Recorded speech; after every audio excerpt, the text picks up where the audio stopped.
Welcome to the Unsolved Mystery YouTube channel, special series JonBenet's Web Truths. On this evening's episode, we will be featuring the June 15th, 2004 ITV Mills production special, Who Killed the Pageant Queen? The Prime Suspect. And as we do, without any further ado, let's get right into this. Contestant number 67, JonBenet Ramsey. She is the child of Patsy and John Ramsey from Boulder, Colorado. She has blonde hair, green eyes,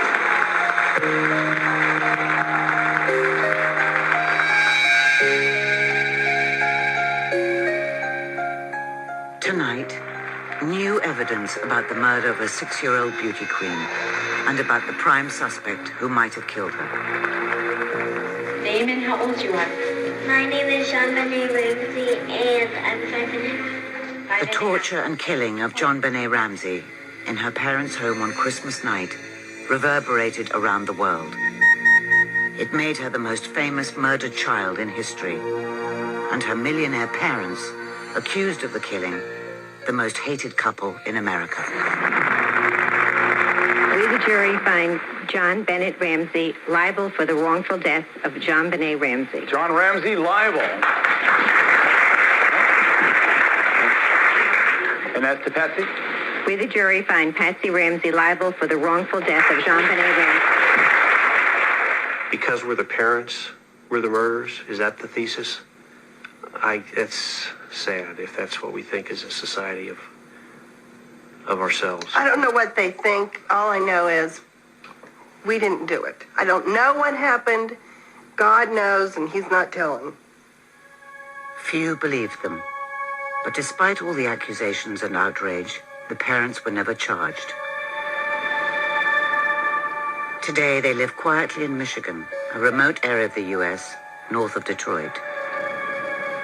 America is beginning to forget. The murder of their daughter is slipping out of the headlines, but that is now about to change.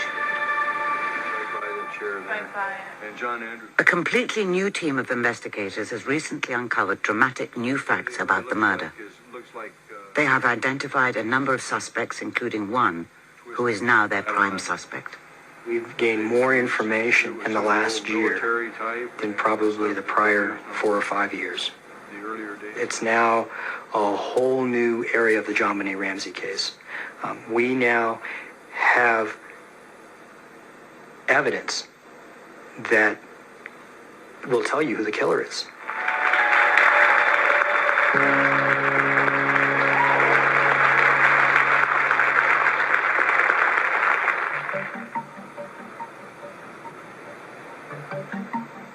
Boulder, Colorado, one of America's most remarkable cities. At the foot of the Rocky Mountains, its high-tech companies have attracted many of America's most talented people. With its own skiing resort, exclusive restaurants and bars, it is a haven of affluence and privilege. But the murder of JonBenet 7 years ago has revealed a darker, bleaker side to Boulder.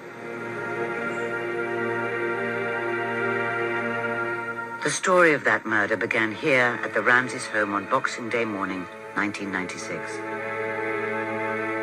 Her parents say they awoke early to find their 6-year-old daughter JonBenet missing from her bedroom and a ransom note lying on the stairs. Minutes later, Patsy Ramsey called the police. Kidnapping. Hurry, please. Explain to me what's going on, okay? There's a note left and our daughter's gone. A note was left and your daughter is gone? How old is your daughter? 6 years old. She's gone. 6 years old. Oh my God, please. The police arrived within minutes. From the outset, they suspected the parents. Their suspicion grew when John Ramsey, asked by the police to search the house, found his daughter's body in this small cellar room. By the time JonBenet's body was removed from the house that night, police already believed the parents were responsible. It was leaked to the media that not only was there no evidence of a break-in, but no one could have got in because there were no footprints in the snow. The media was then told that there was evidence of pornography and sexual abuse. When the police leaked their belief that Patsy Ramsey had killed her daughter in a fit of temper about bedwetting and then staged a kidnapping to cover it up, media coverage became hysterical. Tonight on Hard Copy, a bombshell in Boulder. A published report puts JonBenet Ramsey in her parents' own bed when the brutal attack began. The most likely scenario is that JonBenet went up to her parents' bedroom, wet and weepy. Her frazzled mom completely lost it and battered her. Police interrogators put the bedwetting theory to Patsy Ramsey. How about the theory that this was an accident? JonBenet got up, or something happens, there's an accident, somebody... You're going down the wrong path, buddy. Okay. Somebody accidentally, or somebody gets upset over bedwetting. That's one of the things that's been proposed. Okay. Didn't happen. If she got up in the night and ran into somebody, it was somebody there that wasn't supposed to be there.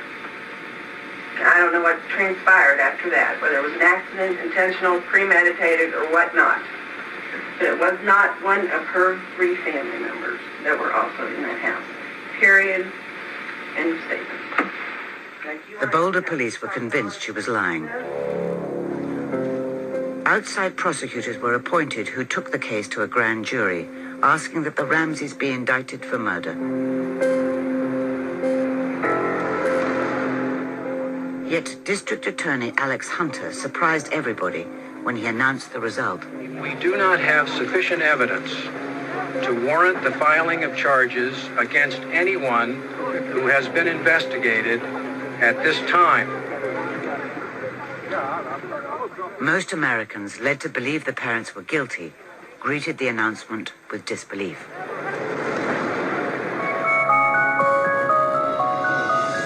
But 2 years ago, ITV's Real Crime revealed the shocking truth behind the decision not to indict the Ramseys. It showed that the case against the parents was spurious and untrue. No evidence of sexual abuse or pornography had ever been found. And police photographs showed not only hardly any snow around the house, but clear evidence of a break-in. ITV also revealed that the police theory that JonBenet had been killed by a sudden angry blow was also untrue. Forensic evidence shows she had been hit on the head, but only after being immobilized with a stun gun, tortured and garroted. If someone is hit on the head with any force at all, it'll either swell or it will bruise or it will bleed. In the case of JonBenet, there was no swelling, there was no bleeding, there was no bruising. If JonBenet was hit on the head first, there would be some length of time between the time you would even think of staging this crime. Then you would have to go out and you would have to find duct tape, you would have to find cord, and you would have to construct a garrote, and you would have to tie her hands, and you would have to bring her down into the basement. And then you would have to sexually assault your own daughter. If that would have taken all that time to do this, there would have been massive bleeding inside that skull. So it's ludicrous even to think that the head blow came first. The head blow came last, almost at the time of death. Despite this, and despite the grand jury verdict, the Boulder police maintained unrelenting pressure on the parents. If I told you right now that we have trace evidence that appears to link you to the death of JonBenet, what would you tell me? That is totally impossible. Go retest. How is it impossible? I did not kill my child. I didn't have a thing to do with it. And I'm not talking, somebody's guess or some rumor or some story. I don't care what you're talking about. I'm talking about scientific evidence. I don't give a flying flip how scientific it is. Go back to the damn drawing board. I didn't do it. John Ramsey didn't do it, and we didn't have a clue of anybody who did do it. My life has been hell from that day forward. And I want nothing more than to find out who is responsible for this. Okay? I mean, I want to work with you, not against you. Okay? This child was the most precious thing in my life. And I can't stand the thought of thinking that somebody's out here walking on the street. God knows they might do it again to some other child. You know, quit screwing around asking me about things that are ridiculous and let's find the person that did this. Criminy. There was widespread concern that murder detective Lou Smith had resigned because of how the parents were being treated. I think the case is in deep trouble. And I think it's in deep trouble because the Boulder Police Department has really staked its reputation on the Ramseys being guilty. And once that's happened, that police department can't perform its function. That edition of Real Crimes was so controversial, it did not go out in the U.S. for over a year. But insiders in Boulder knew what was happening. Within days of the program's eventual transmission, District Attorney Mary Keenan took the case away from local police and called Lou Smith back to lead a new investigation. For most Americans still convinced of the parents' guilt, it was another unexpected twist. But they are about to hear much more extraordinary news. During the past year, the new investigation set up by the DA's office has uncovered dramatic facts about the killing that will shock America, and which identify an entirely new prime suspect.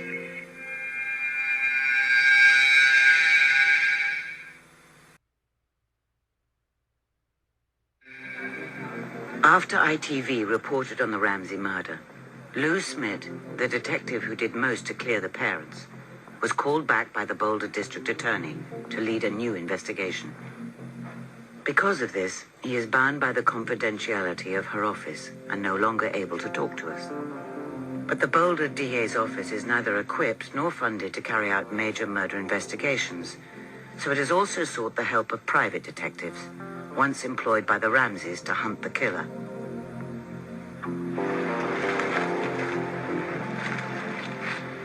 These investigators have been involved from the beginning. Although now unpaid volunteers, because of the DA's limited resources, they are an important part of the new investigation, and they are free to talk. They are led by Ollie Gray, one of America's leading private detectives. He and his partner, John San Agustin, have worked on some of the nation's biggest cases. The Boulder police tried to hire them the day after the murder, but only to pursue the parents, so they declined to help. David Williams, one of Colorado's leading private detectives, was also involved from the first day. Former investigator Jennifer Getty was hired a week later by the parents. They are deeply disturbed by what they have discovered. There was information turned over to the Boulder police that there were several individuals who had not yet been interviewed who lived on the block. It has become clear that the Boulder police even failed to carry out proper house-to-house inquiries. We're finding out that there were people that were never even followed up. I mean, literally people within, 100 feet. There were certain individuals in the neighborhood who had criminal backgrounds that had never been talked to. They include two men living near the Ramsey home who left Boulder immediately after the murder. Both have criminal records, yet neither has been interviewed. Two convicted pedophiles who live nearby have also never been eliminated. These detectives have found, too, that the Boulder police dismissed important information if it pointed away from the Ramseys. Even though the report says they should be eliminated. They would either treat it with indifference or they would attempt to discredit it. Early on, the Boulder Police Department made their minds up about the Ramseys. and that was that. Frustrated by police indifference, many with information passed it instead to the Ramsey lawyers. Eventually, the paperwork on these leads filled 67 boxes. The leads were given to the police, but little was done. Well, they were manipulating what they were telling everybody is what they were doing because it didn't go along with their theory. These detectives have discovered an even more dramatic failing in the original investigation. From the very beginning, the Boulder police had DNA evidence now believed to be the killers, but for whatever reason, failed to test it. It was in one of two small blood spots on JonBenet's panties. The police did have one of the spots analyzed. It turned out to be JonBenet's blood, but within it there was a speck of mystery DNA, which was consistent with more mystery DNA found under her fingernails.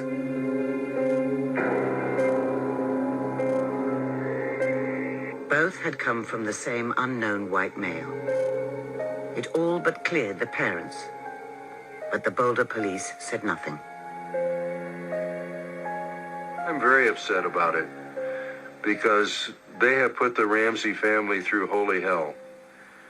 You sit down and figure out that they knew in January of 1997 that the DNA found on the child was not John and Patsy Ramsey or any of the Ramsey family. Worse, the Boulder police failed to request an analysis of the second blood spot on JonBenet's panties. This was only done when an attorney preparing the evidence for the grand jury insisted on it 3 years later.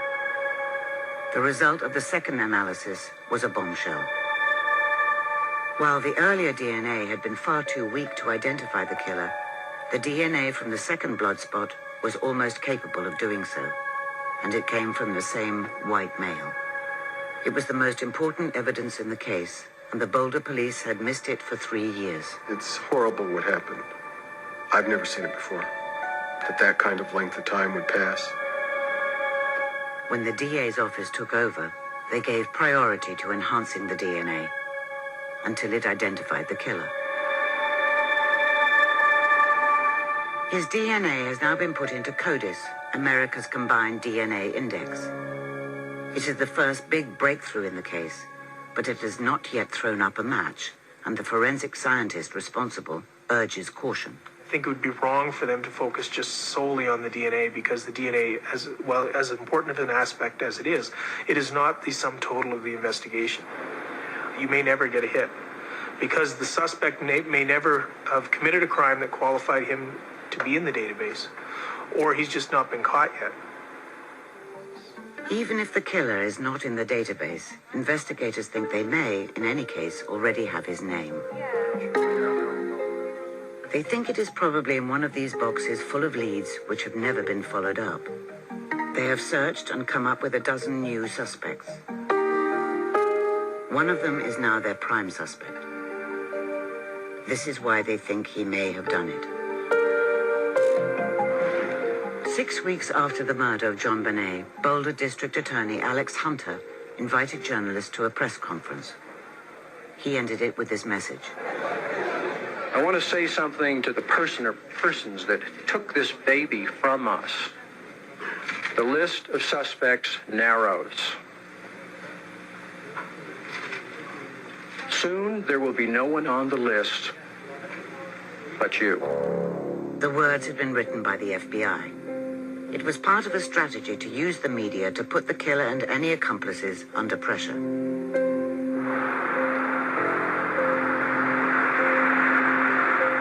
Soon afterwards, car mechanic John Kennedy approached the Boulder police to tell them about someone he thought might have been involved in the Ramsey killing. It was this man, Michael Helgoth, who helped run a car salvage yard in Boulder. Helgoth had committed suicide, it was believed, just hours after Alex Hunter's press conference. According to Kennedy and others, he had been violent and bizarre. He liked shooting guns.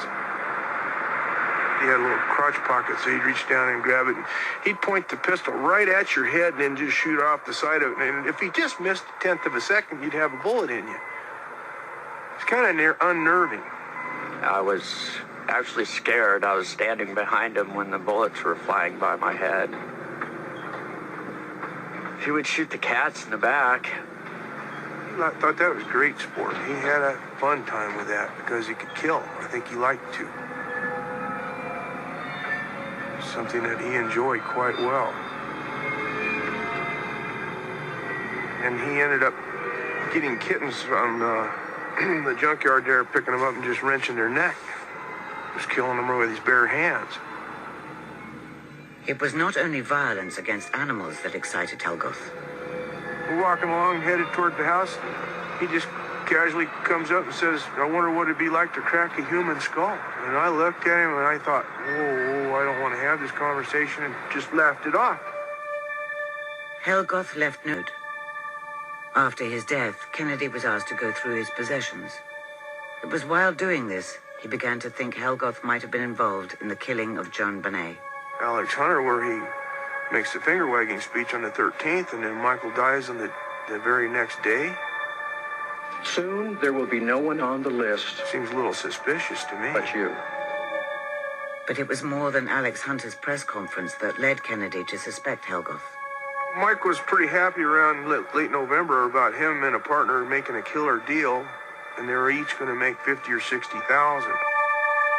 The ransom note left at the Ramsey home demanded a curious $118,000, close to the amount Helgoth had said he and his unknown partner would make. No ransom was paid. Then Christmas comes, and then he's really depressed, and there's no money. And then he said that he wanted to crack a human skull, and then she received a crack in her skull. I felt obligated to go to the police department and tell them what I knew. John Kennedy provided a very relevant piece of information, in my opinion, that should have been a priority lead for the Boulder Police Department. I called 10 or 15, 20 times, got no response. So I called sergeants, I called officers, I left messages, no one would call me back. And one of the reasons that we were interested in that very issue was not just Hilgott. The new investigators have taken Kennedy's information seriously, and what they have discovered about Helgoth is astonishing.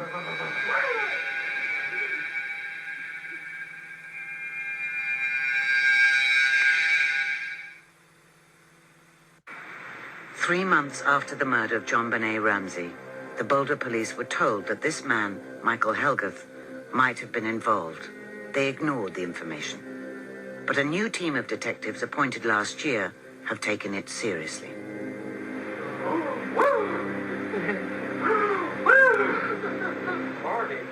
They've discovered Helgoth had an infatuation with young girls. A girlfriend says that he actually collected Barbie dolls. She eventually had to take out a restraining order on him to protect her daughter. She had come home unexpectedly one evening and found her on his bed. He was in bed naked. He said he couldn't trust himself with her daughter. I think that was very relevant to our case. We're looking at a potential pedophile. This has all the characteristics of sexual deviation. The age bracket of the child was within 2 years of the one we were investigating, and I felt that it should go further. Detectives found out something else about Helgoth that caught their attention. It was among his videos.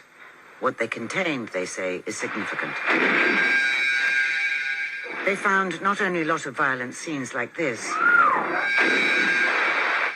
but numerous images of children, including this one from the Disney family film, The Santa Claus, showing a little girl being awoken by Father Christmas on Christmas Eve. Your father this year? Thank you very much. JonBenet was awoken by someone on Christmas night. In a lot of these types of investigations, you see that these criminals hide their activity within media. What they do is they'll play a movie, and then somewhere in the middle of the movie, they will put their piece of their criminal activity within that video. And when you look at the Helgoth video, here you have a movie that's playing along, And then all of a sudden you have news coverage of an unsolved murder here in Colorado. This is the news at 5. Good afternoon. The news story Helgoth had kept told of the abduction and murder of a 5-year-old girl. It occurred near Boulder 3 years before JonBenet's killing. It too remains unsolved. A child's body was found stuffed inside a duffel bag in Deer Creek Canyon yesterday. Yet it was when detectives examined photographs of Helgoth's suicide that they made the most dramatic discoveries. By now it was known that a stun gun had been used to subdue JonBenet. Do you see here, there's a stun gun. The black object there is a stun gun. Even though it is a different type of stun gun than the one that was used in JonBenet Ramsey, we know that he owned several, including an air taser stun gun. That is the stun gun that we believe was used on JonBenet Ramsey. It has never been made public, but at the Ramsey home in the small cellar where JonBenet's body was left, 2 different footprints were found. They were made at or near the time of the killing and strengthened suspicions that 2 people might have been involved. One of the footprints was made by a rare high-tech boot. You notice here these black boots. These are high-tech boots. They're the same kind of boots that left a print in the wine cellar of the Ramsey home. Investigators managed to get hold of these boots and compared them with a high-tech footprint left in the mold on the cellar floor. You notice that the high-tech emblem on the right and the impression in the algae on the left are a perfect match. Note the brown material on the left, and note the specks of brown material wedged in the high-tech emblem on the right, which is the same color as the algae that's in the Ramsey basement.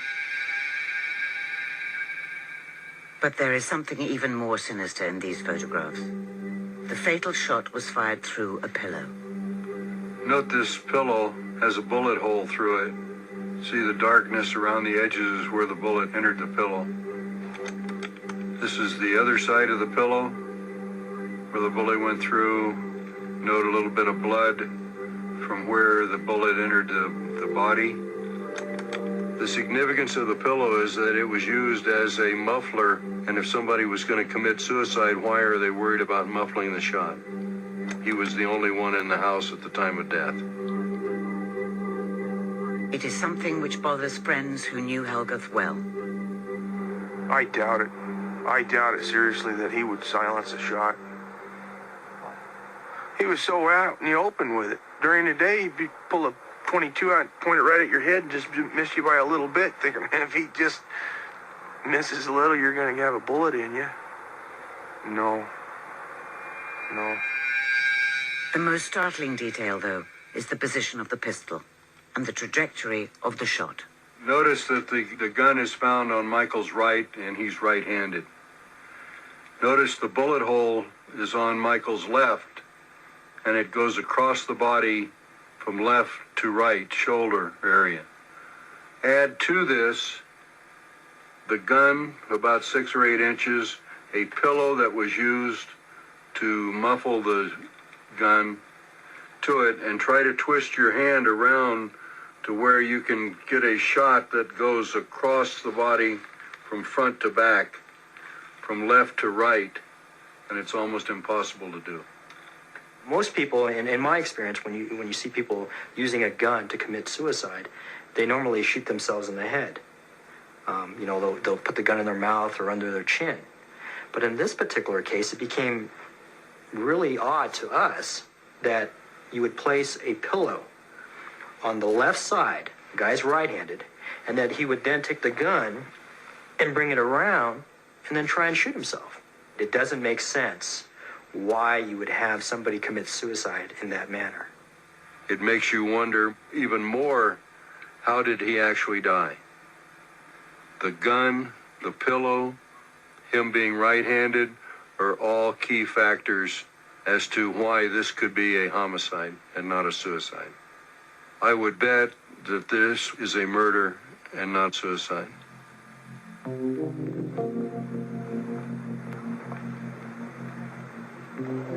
The Boulder police have been given the evidence suggesting Helguth might have been involved in the Ramsey killing, and that he might have been murdered.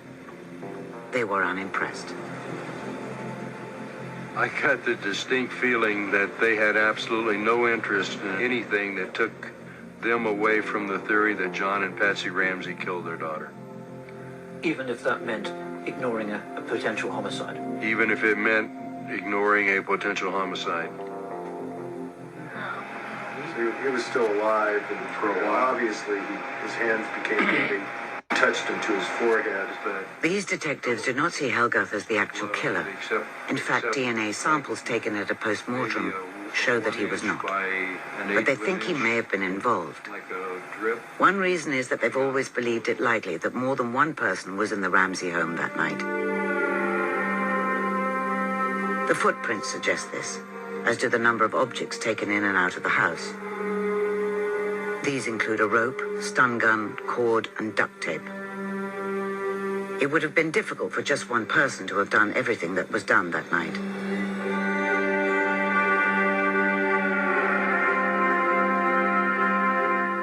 And the ransom note also suggests that more than one person was involved. It says, "We are a group of individuals that represent a small foreign faction." It warns about the two gentlemen watching over your daughter. Throughout, it refers to the kidnappers in the plural. The new team of detectives think Helguth may well have been involved as an accomplice of an even more deadly killer, one who later murdered him to stop him talking after Alex Hunter's unnerving press conference.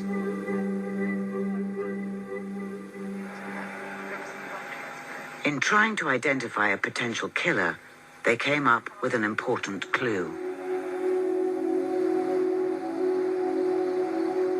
In the months before the murder, up to a dozen homes near the Ramseys were broken into at night. There was a curious pattern to these burglaries. Little or nothing was taken. Detectives believe they were carried out simply for the thrill of stalking others at night. The break-ins stopped abruptly after the murder. The Boulder police did not link them to the murder, but the new investigators believe they might be the key to everything. Because Helguth, too, used to stalk people at night.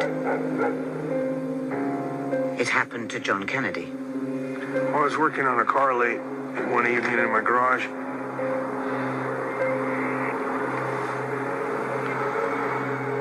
I kind of get the feeling there's something out there, and went right up to the window to look. I looked, and it was real quiet, and I don't see anything. I look again, and all I could see were a pair of eyes coming out of the black. I don't know why I figured, well, this could be Michael. So I said, "Is that you, Mike?" And he goes, "Yeah." And I said, "Well, how long you been out there?" And he goes, "Long enough." And he's gone. I thought it was kind of strange. Helguth used to stalk people at night, dressed in black ninja clothing. When looking for his possible killer, detectives looked for a violent associate who shared his interest in martial arts and young girls. They immediately came up with one, a close associate who has since disappeared, a man who frightens those around him. I tried to steer clear of that individual because he could have been, a menace to me or my family. Were you personally scared of him? On a level, I'd have to say yes. Absolutely. I think he was capable of being violent towards anybody. He threatened to cut one of his girlfriend's ears off. His ex-wife, he tried to kill her. They were only married probably 5-6 days. Helguth's associate lived in this trailer park near the car salvage yard. The makers of this program know his name, but have decided to withhold it because he has not been charged with any offense. But the more that has been discovered about him, the more he fits the profile of a stalker and a killer. He was very methodical. He wanted everything down to the last detail. He didn't want anybody else to have any control. If he didn't feel like he was controlling a situation, he would lash out. Martial arts, he liked those throwing knives. He was into ninja. He was into the dark clothing. He always wore a black t-shirt, black pants, black boots. Helgath's associate was convicted following a stabbing here on the trailer park. Witnesses were too frightened to give evidence, but court documents summarized his criminal record as violence, history of sexual assault. They also revealed that he was a convicted pedophile. He was imprisoned in the 1980s for a sexual assault on a child. It is believed that he may have worked in the Ramsey home shortly before the family moved in. Unidentified animal hairs were found in the cellar where JonBenet's body was left. The hairs were of two colors. Helgath's associate raised wolf dogs whose hairs exactly match those colors. Helgath had bought 2 of these dogs. There she is. If Michael Helgath and this one associate that we identified were actually involved in the burglaries, they could have easily been involved in the murder also.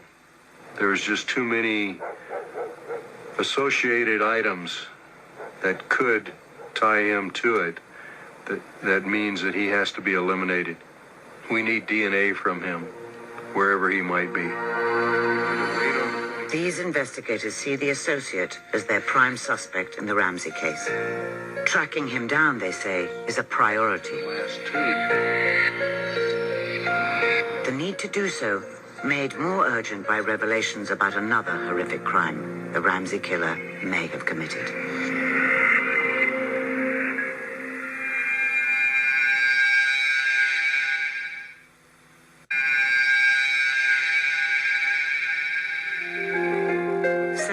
After the murder of JonBenet Ramsey, a prime suspect has been identified for the killing. He's been identified by new investigators who have also uncovered disturbing facts about another crime he may have committed. It occurred in an affluent area of Boulder, near the Ramsey home, just 9 months after the killing of JonBenet. A mother and her 12-year-old daughter returned to their home here after a visit to the cinema. The girl attended the same dance studio in Boulder as JonBenet. The Dance West studio is now derelict and about to be pulled down. But detectives think the fact that the girl danced here might explain what happened that night. Her father was away on business. When the girl and her mother returned home, they were alone. They are still too upset to talk publicly about what happened next. There was an intruder in their home. The father is anxious to protect the family's identity. My feeling is he got into the house while they were out and hid inside the house. After turning on the burglar alarm, the mother went to bed.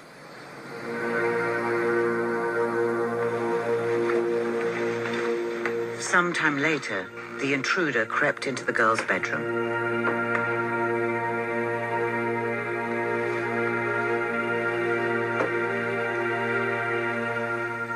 He put his hand over her mouth.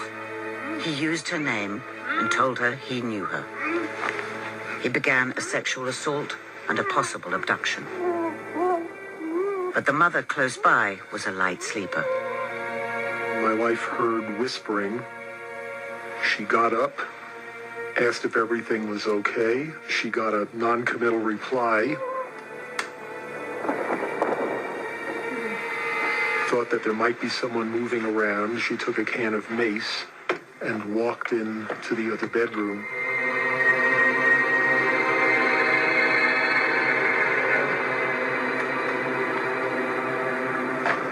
And that's when she saw a man there. He ran past her and ran out a bedroom window where he had to jump off the roof. It was what he was wearing, though, which has intrigued detectives. He was dressed completely in black from head to foot, like a ninja. His mask was pulled up. But detectives say the black clothing strengthens their belief that this case may be linked to the Ramsey murder. And what we found is that there were a lot of similarities between the Dance West case and the Ramsey case. So we have a little girl who was in her room right next to her mom and dad. There was an alarm system that was not activated.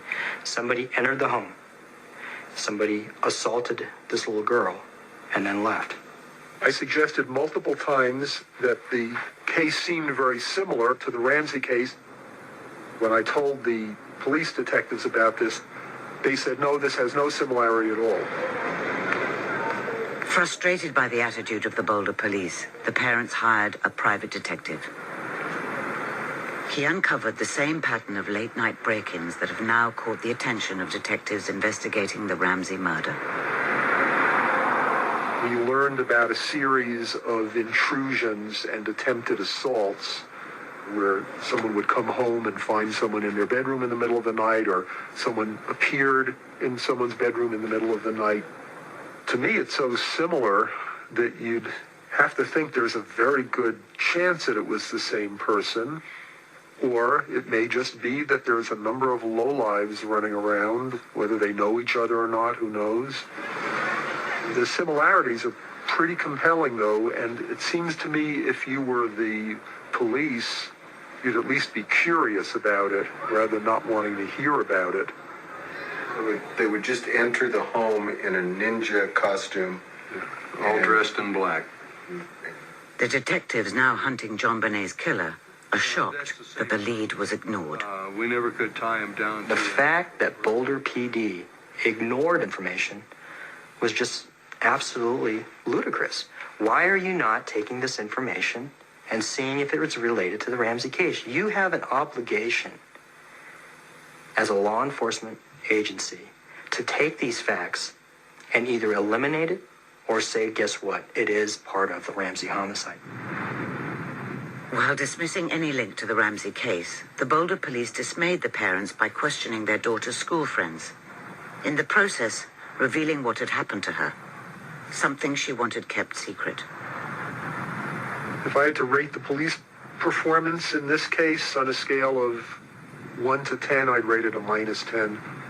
Because it was not only incompetent and dishonest in that they would tell us they were doing things that they didn't do. Not only that, but it caused additional harm to a victim. You know, in the Dance West case, you know, the victim alerts mom and is able to get up and leave. These detectives believe, had the mother not awoken and disturbed the intruder, it could have gone badly for her too.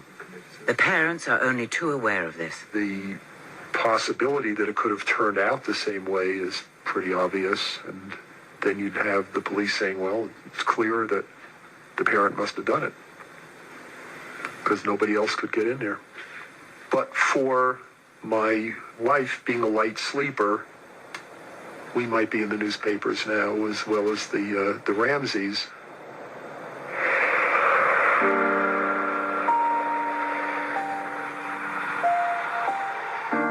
Today, the Ramseys live in Charlevoix, North Michigan. They are still grieving and are now impoverished.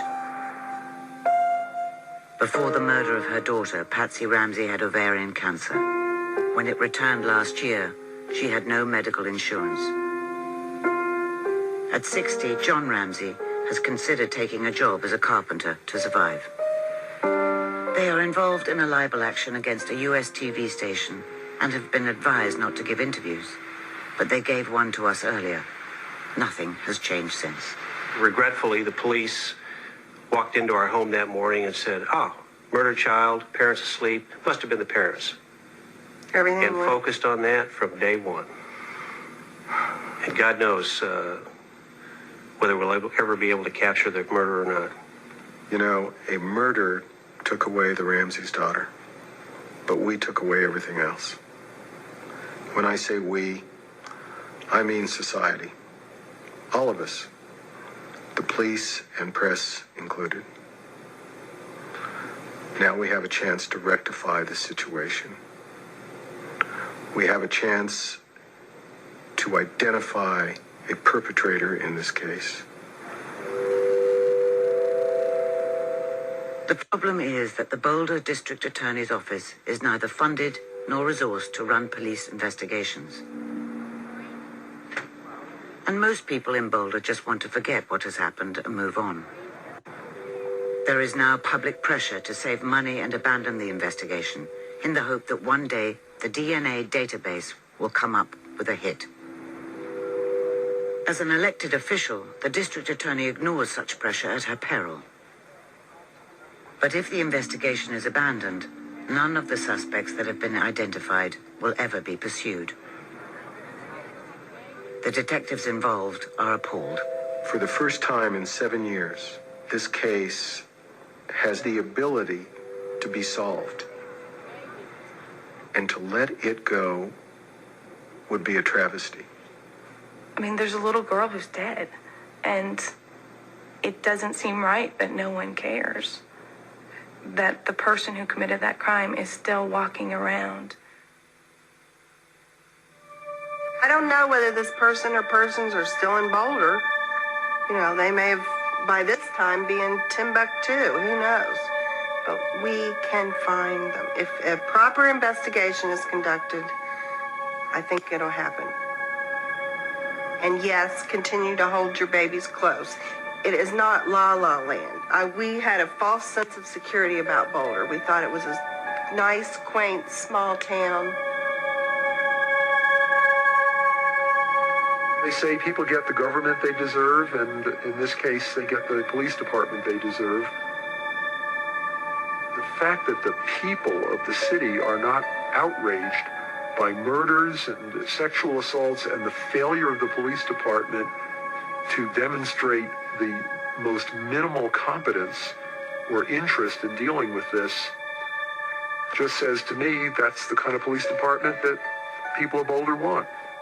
Keep Boulder DA involved as the coordinating tool, like you say. Given that they now have the killer's DNA, these detectives believe that to do what must be done would take 6 detectives about 6 months. They believe every police force in Colorado would be happy to help. We sat down and if only Boulder has the courage to admit that it needs help. If you let yourself think that somebody is going to get away with this, then you've just lost all hope. And it's just unbearable. So until we are no longer around, we are committed to finding this person.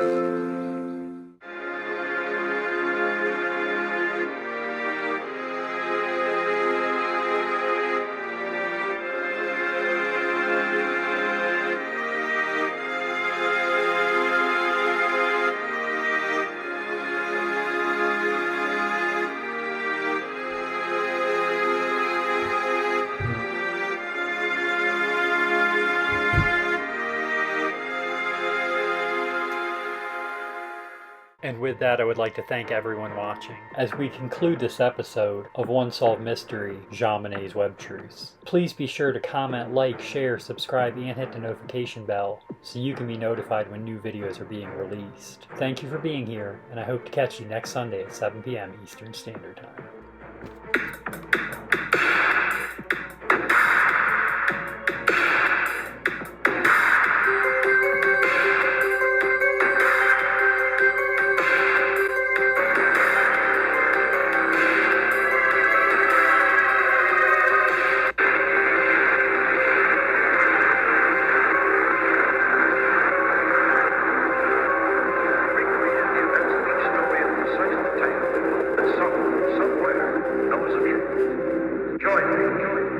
You may be able to help solve a mystery.